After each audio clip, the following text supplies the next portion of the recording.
वाल्मिक कराड कुठे आहेत हा प्रश्न महाराष्ट्रात प्रत्येकाला पडलाय। पण आता या प्रकरणात मोठी अपडेट समोर आली आहे।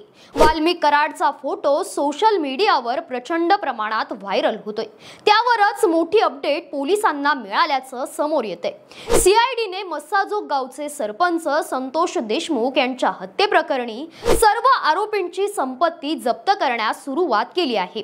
या हत्येच्या प्रकरणात वाल्मिक कराड हे मास्टरमाइंड असल्याचा आरोप होतोय। त्यामुळे आता या तपास यंत्रणेने वाल्मिक कराड यांचा शोध घेण्यास सुरुवात केली। त्यातूनच वाल्मिक कराड यांच्या शेवटच्या लोकेशन बाबत मोठी अपडेट समोर आली आहे। कराड यांचं शेवटचं लोकेशन मध्य प्रदेश मधील उज्जैन मध्ये होतं।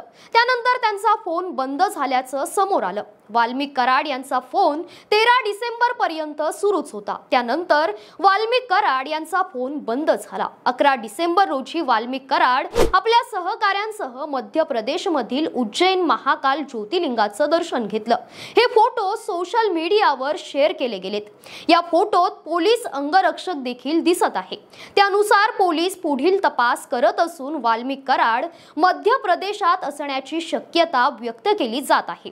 वाल्मिक कराड यांच्या निकटवर्तीयांची चौकशी सुरू आहे। पोलिसांनी वाल्मिक कराड यांची चारही बाजूंनी कोंडी केली असून अनेक टीम तैनात केल्या आहेत आणि त्यांची चौकशी देखील सुरू आहे।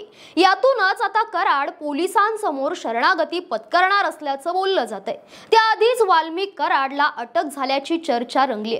रविवारी रात्री उशिरापर्यंत वाल्मिक कराडने पुण्यात सीआयडी अधिकाऱ्यांसमोर सरेंडर केल्याची माहिती समोर आली आहे। वाल्मिक कराडने सरेंडर केल्याच्या वृत्तानंतर एकच खळबळ उडाली होती। मात्र सीआयडीच्या अधिकाऱ्यांनी याबाबत अधिक माहिती देताना हे वृत्त फेटाळून लावलं।